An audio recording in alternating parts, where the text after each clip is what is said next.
Hello there, my name is Nikki Moran, and I wanted to make this little video as a thank you to anybody out there who has voted for me recently for the award Trainer of the Year, because I won! Yay! I'm absolutely thrilled about it.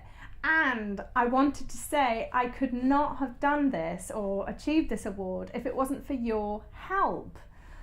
And I actually want to use this little blog to talk about this topic of asking for help and how life-changing it can be.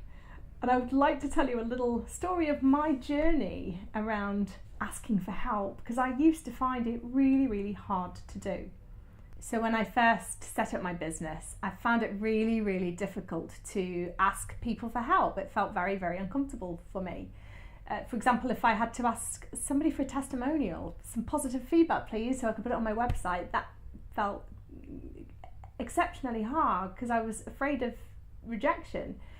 If I had to ask people to share a blog that I'd done, that felt really uncomfortable because I was worried that people would think I was a show-off.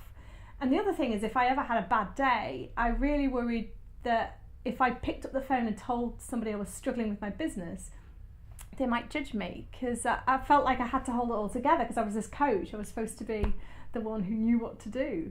So it was very hard. And then 3 weeks ago, I got an email from this organisation saying I'd been nominated and I was in the final for this award Trainer of the Year. And of course I was absolutely delighted, until in the email it said, and here is your voting link, which basically meant that I had to go out there and ask people for their votes. And I knew that I was going to have to do this and overcome this fear, this aspect of me that felt very vulnerable.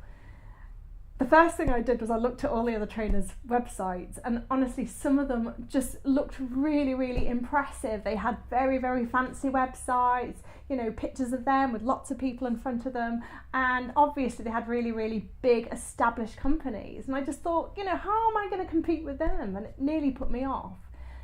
But then I resolved it and I thought, do you know what, this is my opportunity to face this fear, and I went for it. So initially, the first thing I did was I played it safe, and I contacted close friends and family and asked them to vote for me and help me campaign, and that was great. They were really supportive. And then I had a bit more courage, and then I contacted communities of people that I'd been part of at some point in my life, and you know, some of it wasn't successful at all. I might get one email back from people or one like, and sometimes I didn't hear anything at all, and that made me feel a bit more vulnerable again, like, oh, was I being a bit pushy?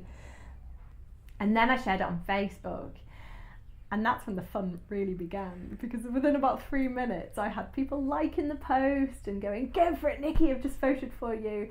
And I also had people sharing it on their page, saying really nice things about me, and I cannot tell you what a difference it made. I was checking my Facebook post like every 3 minutes and liking anyone who'd made a comment, and I just felt not alone anymore. I felt like my fears had gone, and instead it was turning into this like big party where people were genuinely wanting me to win this award. It felt amazing, and it also gave me the courage to carry on and do even more.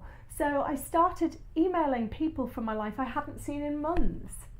Then I started emailing people I hadn't seen in years. So I emailed my old hairdresser. I even emailed an old boyfriend I hadn't been out with for 20 years.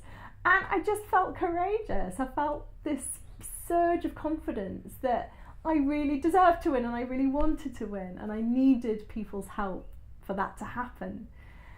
And sure enough, when it came to the actual gala finale, which was Saturday night, I felt quietly confident. Even if I didn't win, I felt really proud of myself that I'd campaigned. I'd put the message out there that I wanted this, and I felt really strong in myself that I'd overcome some of those fears. And so when they said my name and that I was Trainer of the Year, I could not believe it. I was just overwhelmed with joy, because not only was it an award, it represented something that was a huge fear that I had finally overcome. It was an irrational fear, and I realised it was all in my head, because the reality was that everyone loved helping me. It became a party, and it made me closer to everyone in my life. So I challenge you, if you resonate with this problem of asking for help, what's stopping you, and what difference would it make for you if you started asking for help? And a little thing to add there, when everyone asks you for help, how does that make you feel? Probably makes you feel quite useful, right? It's brilliant when people ask us for help, because we get to feel useful and purposeful. So actually, by not asking for people for help, you're denying them of that pleasure. So I challenge you this week, go out there and ask for help. And if you do, let me know about it. Give me a comment in the link below. So thank you for listening, and if you'd like to receive more video blogs like this, make sure you're on my list, which is on nikkimoran.co.uk, and thank you again for voting for me. Bye for now.